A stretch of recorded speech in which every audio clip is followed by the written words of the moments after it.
Did the Pentagon try and take out Lue Elizondo before he was able to whistleblow about everything that he knows regarding UFOs and UAPs that are being kept hidden by the Pentagon and the US government? Well, that's what we're going to be talking about today, because Lue Elizondo has come forward recently to expose all of these things. So, in case you don't already know who Lue Elizondo, whatever you want to call him, who he is a media personality and a former US Army counterintelligence special agent and the former employee of the Office Under Secretary of Defense for Intelligence. Elizondo claimed to be a director of the now defunct Advanced Aerospace Threat Identification Program, also known as ATIP. You'll probably hear that referred to quite a lot within this video. Kind of reborn as Arrow, but not quite. It's a little bit different. A program which is associated with the Pentagon UFO videos, a claim supported by the former Senator Harry Reid, but contested by both reporters and Pentagon officials. Shock, horror. Elizondo claimed to have held an array of leadership posts with the Advanced Aerospace, basically ATIP, which has also been similarly contested. Elizondo has subsequently appeared in various media, including 60 Minutes, as a UFO expert. So there's a little bit about Lue, a little bit of a rundown, Louis, whatever. You know, he's a very well-known whistleblower. He's been doing this for years. He's on it. But Jeremy McGowan, all right, he also is very well known in UAP space. He's a UAP researcher. He stated in an article that on the 15th of January 2021, Lue Elizondo made some oddly specific predictions about his future and told him that, quote, in 3 years and 4 months to this day, something is going to happen that will make you look back on this day and say, that son of a bitch was right. I'm making this post today because it marks the day of Lue's predictions, so I'm curious to see if anything came of it. So that was yesterday at the time of recording. And yesterday, also at the time of recording, Lue had made a statement on the Good Trouble show. All right? Is it a coincidence? Possibly. But maybe not. Maybe this was the end of his, like, what is it? What is it when you're told you're not allowed to talk about things? Oh, I've forgotten what it is. You know, where you're basically contracted to not be able to talk about anything about a specific topic for a certain amount of time. I can't remember what it's called now. Please let me know in the comments. It'll pop back into my head at some point, I'm sure. But he went on to state, quote, when people first inquired about my story, the Pentagon initially confirmed my role in ATIP and the focus of its efforts. Shortly after Secretary Mattis left the department, the Pentagon changed its tune, saying all my emails had been deleted. The same emails that would subsequently not only substantiate not only my claims, but many of those who were part of the ATIP effort, including one of its sponsors, the late Senator Harry Reid. Later, when it was confirmed with the FOIA request, the Pentagon denied again the existence of my email or correspondence between me and other seniors within the department, whom I regularly engaged with until the day I left the Pentagon in 2017. Recently, one of my emails was leaked by an unknown person on Reddit. This time, when the Pentagon was challenged with the existence of the email, in this case, one that described the authorization transfer of ATIP leadership responsibilities to another senior member of the department and endorsed by the Secretary of Defense front office, they were forced to admit this email existed and was not deleted as they previously claimed. Funny that, isn't it? Begrudgingly, when the Pentagon finally did release the email proving my role and participation in ATIP, the Pentagon decided to redact the mention of ATIP, citing for FOIA exemptions. By this logic, they would also have to redact the name, Arrow, and any other office at the Pentagon. Quite ironic, because they're not going to do that. It should also be noted that the Pentagon's mouthpiece for this is one individual within the Public Affairs Office who has been given sole authority to handle all FOIA requests, including UAPs, Arrow, ATIP, and specifically me. All of this information is in the public sphere and can be easily verified thanks to the works of certain private citizens fighting for increased government transparency through the FOIA process. Simply put, you and Congress continued to lie to continue to be lied to, by a few at the Pentagon who prefer to view you and the American people as, quote, sheeple. Make no mistake, the Pentagon Public Affairs Office has a long history of feeding misinformation to certain questionable journalists to mislead the American public, and the relationship is alive and well today and is in fact now legal through new and distributing policies of perception management. To end it, he said, to add insult to injury, I was notified yesterday that there may be a personal threat against myself and several other whistleblowers formerly associated with the UAP effort for the US government, such as, I would like to make this perfectly clear to the American people. I am not prone to accidents. I am not suicidal. I am not abusing drugs. I am not engaged with illicit activities. If something happens to me or my family members in the future, you will know what happened. That is, first of all, what a terrifying position for Lue and his family to be in. Like, nobody wants their family to be in that position. Nobody wants themselves to be in that position. But obviously, this is basically a warning shot to the Pentagon, being like, I know what you're up to. I'm going to make this incredibly public to anyone that will listen. Because if something was to happen and it was blamed on X, Y, and Z, no, I don't do this. No, I don't do that. No, I don't do this. No, I'm not part of that. No, I'm not going to plan to do this. Basically, crossing his T's and dotting his I's, making sure that if anything was to happen, we know where to point the fingers. Now, incredibly, the Good Trouble show with Matt Ford did speak to, I've forgotten his name now, Ross Coulthart.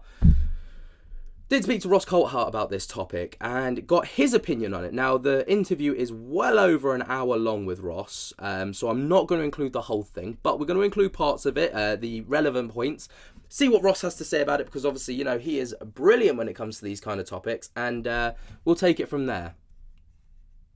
Full stop. All right, joining us today for commentary is and analysis. It's author, researcher, investigative reporter, and host of Reality Check on News Nation. Everyone, please welcome Ross Coulthart. Ross, how are you, sir? G'day, Matt. How are you? I'm shocked by what Lue and you have revealed today. Absolutely, that is quite something.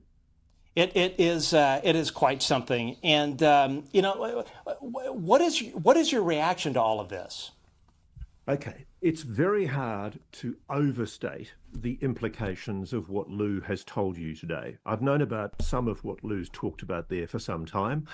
I'm amazed he's gone public with it, and I'm very happy to see he's finally done this, because frankly, I think a lot of this needs to be brought out into the open, because a lot of whistleblowers are being intimidated, threatened, and possibly worse. Well, that's exactly it. And fortunately, we've got people like Lue who, well, not fortunately, because the circumstance in which he had to do it was very unfortunate. Like, you know, having to come out at this time due to the implications that are being put upon him. Which, by the way, what the fuck? Like, who are the Pentagon to say, like, you know, like, why is he having to do this? This is horrific. But, you know, he's really set the bar and the example for other whistleblowers to be like, look, it's okay. Yes, they're big. Yes, they're scary. But follow me, you know, kind of thing. And that's exactly what this community needs. Someone like that. Now, what we're looking at here is, as you've pointed out, a clear breach of Executive Order 12333. That's a presidential executive order. The president has the right under the Constitution to issue executive orders, and they did that back in the Reagan era. There was a response to the illegalities that have been revealed both during Watergate and Iran-Contra, and they basically made a law which said there will not be any perception or operations, any deception, propaganda operations run against the American public. That is illegal. All's fair in love and war against your foreign adversaries. You can run deception operations against potential foreign adversaries as much as you like. But the lesson of Watergate that we were going through, I remind the viewers, 50 years ago today, the lessons of Watergate are you do not let an executive or indeed any arm of government run out of control to the extent that it's breaching the Constitution. And that's exactly what's happening, because we've got this entire issue. Like, this entire issue is, the Pentagon trying to cover their asses, really, with things that they've clearly got by lying and being deceitful to the American public, which I didn't know that was a thing since Watergate. So that's really, really interesting. Obviously, in the UK, we've probably got something similar, but it's just... we're definitely lied to, don't get me wrong, in the UK, but I don't think it's as heavy as it is in the US, especially around a topic like this. Executive Order 12333 is the first pillar, but there's another pillar, Matt, that matters here, because you pointed out a document there which talks about the KSM case, the Khalid Sheikh Mohammed case, which is a case I know really well. One of the reasons I know who Lue Elizondo is and why he's such a pillar of the US intelligence establishment is because I know the work that he did in the KSM, the Khalid Sheikh Mohammed case. Khalid Sheikh Mohammed is one of the bad guys that's locked up in Guantanamo. He's currently facing criminal charges under military law. He's being tried by a military tribunal in Guantanamo. The document you put up on screen, I think it was dated, correct me if I'm wrong, 2016. I think now, so, that's yes. important. That's 1 year before Lue went public, okay? Now, in law, I'm an attorney by training. In law, the orders that were made by the court would have been made very, very early on in those hearings. So that case was filed in 2016. Let's assume that the order that the court made that required the retention of Lue Elizondo's emails was made in 2016, or perhaps early 2017. That means that any officer, any enlisted person in the United States Department of Defense was under military order to heed the order of the court. Now, why does that matter? Now, I don't break court orders at all. As a journalist, but also as somebody who was trained as an attorney, I've learned you heed court orders. But when you're dealing with military law, this is when this really matters. Because in military order, insubordination, the defiance of a legitimate order of a military court is a grave military offence, punishable by up to 5 years in jail, a dishonourable discharge, and forfeiture of all pay and allowances. This is an offence, a military offence under military law. If what you're saying is true, if it's true that the Pentagon is hiding, concealing emails that it has previously said publicly in a response to a lawful FOI complaint are destroyed and do not exist, if they've told a court that those emails have been destroyed in defiance of a court order, however way you look at this, this is an insubordination offence under military law. It is a defiance of an order. In war, whoever did that would be put up against a wall and shot. I kid you not. This is one of the gravest offences in military law. What we're looking at here is prima facie evidence that suggests that the Pentagon has committed a grave criminal offence.